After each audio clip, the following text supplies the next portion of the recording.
विजय कौशिक जी, क्या वाकई ये कहा जा सकता है कि देश में एक बार फिर से मंडल बनाम कमंडल की सियासत और ये लड़ाई शुरू हो गई है? नहीं, कांग्रेस पार्टी ऐसा नहीं मानती, क्योंकि उसके पीछे कारण ये है, पिछड़े जो जाति के लोग हैं उनकी कोई जाति नहीं है सही मायने। जो किसी जाति के लोग अगर किसी कारण से पिछड़ गए हैं उनकी बात हम यहाँ पर कर रहे हैं।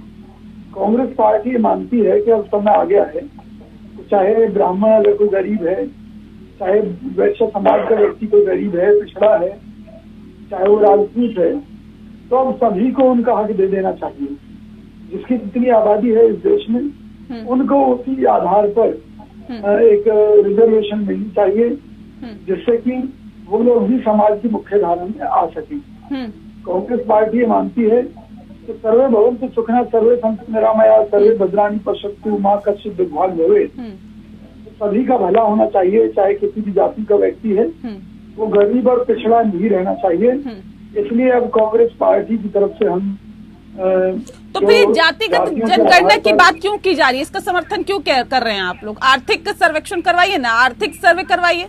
अगर आप कहते हैं कि जो गरीब है, जो पिछड़ा, उसको न्याय मिले, उसका उत्थान हो, तो फिर ये जातिगत जनगणना क्यों, आर्थिक जनगणना क्यों नहीं? सबसे पहली बात कि मोदी सरकार ने इस देश को जात पात के नाम पर बांट दिया है अंग्रेजों की तरह। आज मोदी जी कह रहे हैं, हमारे ऊपर आरोप लगा रहे हैं कि हम जात पात के नाम पर बांट रहे हैं, क्योंकि हम जाति जनगणना की बात कर रहे हैं। तो मोदी जी, हमारा आपसे निवेदन है कि इस देश में एक बिल इस तरह का लेकर आइए, आपके पास बहुमत है, आप उसे पास कराइए कि यहाँ ब्राह्मण हो, चाहे वैश्य हो, चाहे राजपूत हो या शूद्र हो, किसी भी जाति का हो, अब उसकी पहचान हिंदू शब्द से होगी, उनके नाम के आगे हिंदी लिखा जाएगा। जब आप किसी को वजीफा देने की बात करते हैं तो चीख चीख कर पूछते हैं तुम्हारी जात क्या है। जब किसी मदद की बात करते हैं मोदी सरकार, तो चीख चीख कर पूछती है कि तुम किस जाति से हो, निचली किस जात से हो।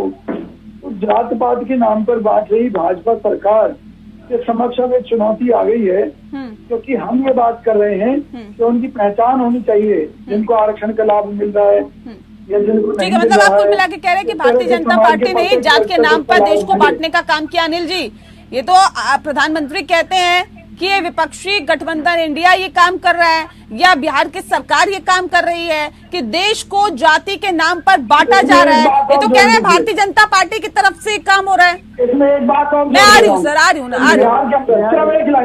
जल्दी से 1 सेकंड अनिल जी। जब बिहार के अंदर नीतीश कुमार ने निर्णय लिया था तो भारतीय जनता पार्टी उनके साथ थी।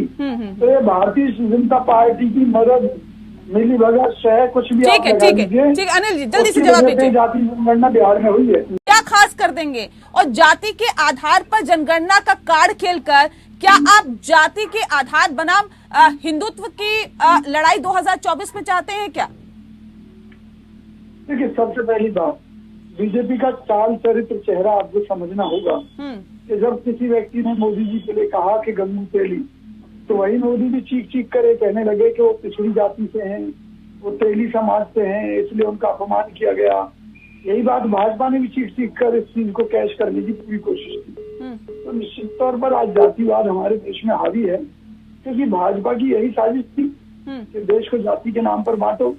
आज हिंदू की बात कर रहे हैं, हम तो ये कह रहे हैं कि भाई ठीक है, हिंदू की बात आप कर रहे हैं तो फिर बाकी चीजों का झंझट खत्म कीजिए ना, करके दिखाएं मोदी जी, हम स्वागत करेंगे, करें। लेकिन ये नहीं करेंगे क्योंकि इन्होंने खुद जात पात में बांट रखा है।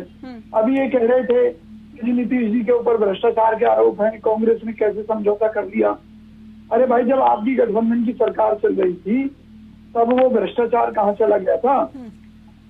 तो भ्रष्टाचार तो तब भी था। मैंने कहा था कि नीतीश ने भाजपा के बेटे पर भ्रष्टाचार आरोप लगाया था, बाहर निकला था और आपसे अलग हो गए। तोड़ मोड़ के पेश मत करो। बिहार की जनता के ऊपर चुनाव का बोझ न पड़े, मैंने जो कहा था वो लालू के बेटे पर भ्रष्टाचार का आरोप लगाया था नीतीश ने, और ये तय अलग हुआ था। आप नीतीश को भ्रष्टाचारी नहीं था। बीजेपी अजीत पवार के ऊपर कितने आरोप लगाती थी कि अजीत पवार चक्की पीसिंग अरे आप कहीं कर आ जाओ, अजीत पवार की पे बात कर लेंगे, अजीत पवार की पे बात करें, दिक्कत थोड़ी है। सर मुद्दे पे रहिए ना आप लोग, क्यों आप लोग मुद्दे से हट जाते हैं सर? जवाब दे दो, आप मुद्दे से क्यों भटक रहे हो? मुद्दे पे रहिए प्लीज। मुद्दे से मत भटको, मुद्दे पे बात करो ना। मैं केवल जातीय जनगणना के मुद्दे पर बात करो, मुद्दे से क्यों भटक रहे हो? देश को क्यों बांटना चाहते हो? देश को जातियों में क्यों बदलना चाहते हो? हिंदुओं को क्यों बांटना चाहते हो? आप इसका जवाब दो ना। आप हिंदुओं को क्यों बांटना चाहते हो? जातियों के क्या करना चाहते हो? समाज के आपको कुर्सी प्यारी है, आपको देश प्यारा नहीं है, देश की जनता प्यारी नहीं है। नहीं, मुझे हैरानी होती है सर, मुझे हैरानी भी लगा। और अब एक बार फिर से वादा कर रहे हैं कि अगर हम सत्ता में आएंगे तो फिर हम जनगणना कराएंगे, जिसकी रिपोर्ट सार्वजनिक करेंगे या नहीं करेंगे सर, वो भी बताना पड़ेगा ना। तो वो भी तो काम हम तभी कर पाएंगे ना जब हम सत्ता में आएंगे। सर 2011 में तो आप सत्ता में थे ना सर। देखिए उस समय की परिस्थितियां अलग थी। क्या परिस्थितियां थी सर, बताइए। सुनिए, उस समय भारत को हमने देश और दुनिया की सबसे तेज आगे बढ़ने वाली अर्थव्यवस्था बनाया था। आज तो रिपोर्ट जारी कर देते तो नहीं हो पाता क्या? मोदी सरकार ने 2 करोड़ रोजगार हर साल छीनने का काम किया है। आप लगा लीजिए 40 करोड़ लोगों ने रोजगार ढूंढना बंद कर दिया तंग आकर। तो देश के आर्थिक हालात सर रिपोर्ट जारी क्यों नहीं की थी, और आज आपकी बातों पर जनता कैसे विश्वास कर ले, ये मैं सवाल कर रही हूँ आपसे, उसका जवाब दीजिए। वही कह रहा हूँ, हमने जो कहा हमेशा वो करके दिखाया। इस देश में चाहे हरित क्रांति की बात हो, चाहे श्वेत क्रांति की बात हो, ये सब कांग्रेस सरकार मैं तो जनगणना की बात कर रही हूँ ना सर। बात हो जी, जनगणना की बात करिए ना। 2011 में जो जनगणना हुई थी उसकी रिपोर्ट कार्ड क्यों नहीं जारी की गई, और ऐसी कौन सी स्थिति थी? हाँ, ऐसी कौन सी परिस्थिति थी सर जिस वजह से जारी नहीं हुई? सबसे बड़ी बात यह है कि हमारी पार्टी ने स्पष्ट कर दिया है कि अब हम आएंगे दोबारा से सत्ता में, दोबारा से कराएंगे। वो आंकड़े कहीं ना कहीं हमें उस समय सही नहीं लगे थे, इसलिए वो आंकड़े हमने जनता के सामने नहीं रखे और दोबारा हमें मौका मिल नहीं पाया। तो निश्चित तौर पर अब हमें मौका मिलेगा दोबारा से जनगणना करने नहीं, अगर आपको अच्छे लगेंगे वो आंकड़े तब आप रिपोर्ट फिर पेश करेंगे। ये अच्छे लगने का क्या क्राइटेरिया है सर, ये भी मैं थोड़ा समझ लूं। मैंने कहा हमें वो सही नहीं लगे। सही क्या, कैसे सही लगेंगे आपको? जो आंकड़े आएंगे वही तो आप जनता के सामने रखेंगे ना। कि जो आयोग गठित हुआ उसने 1921 के आधार पर कर दिया। तो सवाल ये है कि लेटेस्ट जनगणना के आधार पर दोबारा से जातीय जनगणना के आंकड़े तैयार कराएंगे हम, ताकि हमें किसी तरह की कोई खामी ना रहे और सबको उनका आंकड़े मिले। ठीक है अनिल जी, बताइए रोहित